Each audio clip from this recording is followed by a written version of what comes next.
గూడులేని నిరుపేదల కలల సౌధం, పేదల ఆత్మగౌరవం ఇందిరమ్మ ఇల్లు. సొంతిల్లు ఉండాలన్నదే పేదల స్వప్నం. వారి సొంతింటి కల సాకారం చేస్తుంది మన ఇందిరమ్మ రాజ్యం. పేద ప్రజల యొక్క చిరకాల కోరిక, ప్రతి దళిత, గిరిజన, బడుగు బలహీన, మైనారిటీ వర్గాల యొక్క ఆత్మ గౌరవం ఇందిరమ్మ ఇల్లు. రాష్ట్రంలోని ఇల్లు లేని ప్రతి పేదవానికి ఇందిరమ్మ ఇల్లు నిర్మించి ఇవ్వాలన్నదే మన ప్రజా ప్రభుత్వ సంకల్పం.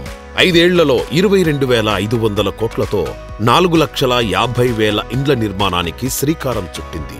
పైలట్ ప్రాజెక్టు కింద 47,335 ఇందిరమ్మ ఇండ్లు మంజూరు చేసింది తెలంగాణ ప్రభుత్వం.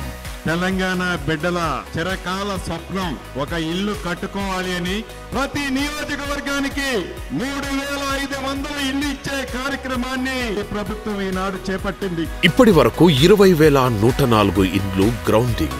నా పేరు బొంత లక్ష్మి. మేము కూలి పని చేసుకుంటాం. మాది ఇక్కడ గురిసి ఉండే సార్. మాకు ఏం లేకపోతే సార్ వాళ్ళు వచ్చి చూసిరు, ఇచ్చిరు. ఇక్కడ ఇల్లు కట్టుకుంటున్నాం. నా అకౌంట్లో డబ్బులు పడ్డాయి. సంతోషంగా ఉన్నాయి సార్ మాకు ఇచ్చినందుకు. ఇంతకుముందు గుడిసి ఉంది, మాకు ఇప్పటి వరకు ఏమీ లేదు.